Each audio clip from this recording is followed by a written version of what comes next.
Hello everyone, welcome to today's video. और आज हम लोग देखेंगे 5 ऐसी मिस्टेक जो इंडिया ने की पास्ट में, जिसका खामियाजा हमें आज तक भुगतना पड़ रहा है।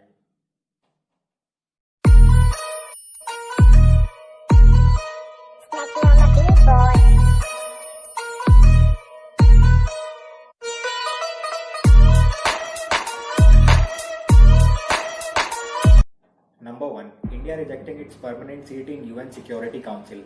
जब इंडिया को परमानेंट सीट ऑफर हुई थी तो हमारे तब के प्रधानमंत्री श्री जवाहरलाल नेहरू ने हमारे प्यारे पड़ोसी चाइना को ये सीट दे दी, जिसका खामियाजा हमें आज तक भुगतना पड़ रहा है। Although there is a controversy कि हमें कभी सीट ऑफर हुई ही नहीं थी, पर इस बात के सबूत हैं कि पंडित जवाहरलाल नेहरू ने तब की यूएस एम्बेसडर विजय लक्ष्मी पंडित को लेटर लिखा था और उस लेटर में उन्होंने अपना डिसइंटरेस्ट शो किया था इस सीट को लेने में, in order to maintain healthy relationship with China. इसका कॉन्सिक्वेंस ये हुआ कि फर्स्ट, हमें चाइना ने 10 बार हमारे अगेंस्ट वीटो पावर का यूज किया, मतलब हमारी ही दी गई हुई सीट पे वीटो पावर का यूज किया चाइना ने। सेकंड, हमें इंटरनेशनल रिलेशन बनाने में बहुत टाइम लगा, क्योंकि हम यूएन सिक्योरिटी काउंसिल के मेंबर होते तो दूसरे नेशन हमसे रिलेशनशिप बनाना चाहते।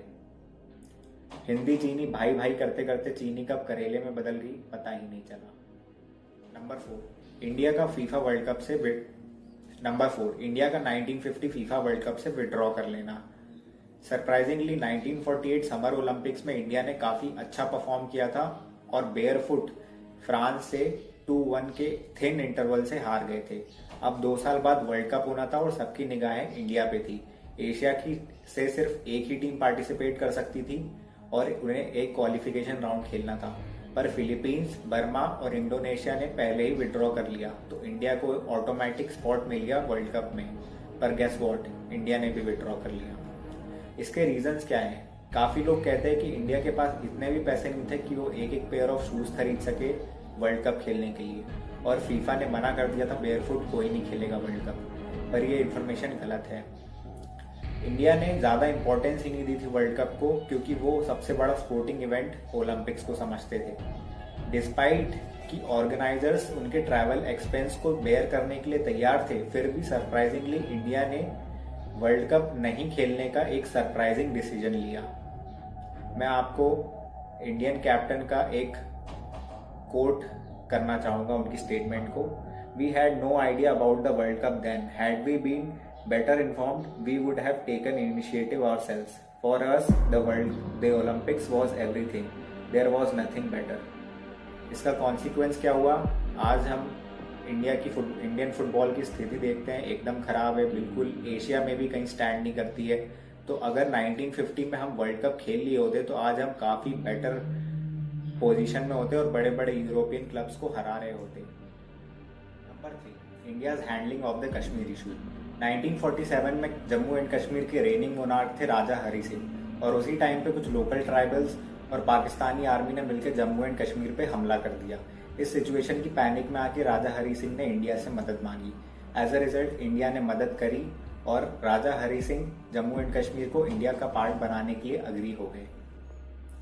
एज अ रिजल्ट क्या हुआ कि इंडिया ने ज्यादातर अपने बेसिस रिकॉन्कर कर लिए और विक्ट्री के बहुत नजदीक आते हुए 1949 में 1 जनवरी को सारे ऑपरेशंस विथड्रॉ कर लिए गए और इंडिया जो है वो यूएन सिक्योरिटी काउंसिल चला गया कि देखो देखो हमने कितना महान काम किया है, हम किसी को मार नहीं रहे। इसका रिजल्ट ये हुआ कि 40% जो कश्मीर है वो पाकिस्तान के पास चला गया, जिसे हम आज पीओके कहते हैं। और उस वजह से बहुत सारी डिफिकल्टीज इंडिया को होती है, जैसे कि पाकिस्तान पीओके से हमारे यहाँ टेररिस्ट भेजते हैं और पाकिस्तान और चाइना में एक रूट बन गया है पीओके में, और उस रूट की वजह से इंडिया को बहुत नुकसान पड़ता है। ऐसा हिस्ट्री में पहली बार हुआ है कि कोई कंट्री वॉर में जीतने के इतने नज़दीक आके वॉर से विथड्रॉ कर लेती है, तो ये इंडिया की सबसे बड़ी मिस्टेक थी।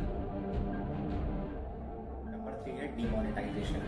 सम से it is good for the country, हमें इसका जो फायदा है वो फ्यूचर में देखने को मिलेगा, पर सम से it is the biggest blunder that India made in 69 years। On November 8 prime minister Modi ने लाइव आके मेरे प्यारे मित्रों बोल के 500 और 1000 के नोट पे बैन लगा दिया। 20 बिलियन बैंक नोट पे बैन लगा दिया गया, जो टोटल कैश इकोनॉमी का 86% है।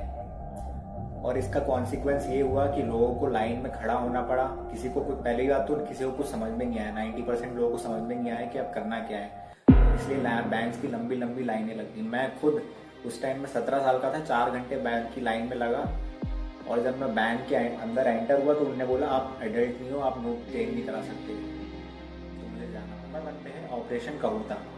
1971 में इंडिया ने पोखरण में न्यूक्लियर टेस्ट किए थे, जिसके बाद से पाकिस्तान बौखलाया हुआ था कि उसको भी न्यूक्लियर पावर किसी भी हालत में बनना है। तो इसने उस पाकिस्तान ने भी अपनी न्यूक्लियर पावर बनने के लिए अपनी प्रोग्रामिंग शुरू कर दी। इधर इंडिया में research and analysis wing raw ने भी एक ऑपरेशन मोसाद के साथ मिलकर शुरू किया कि पाकिस्तान में जहां भी न्यूक्लियर बम बनाने की तैयारी चल रही है उसका जगह का पता लगाया जाए और उसे जल्द से जल्द रोका जाए।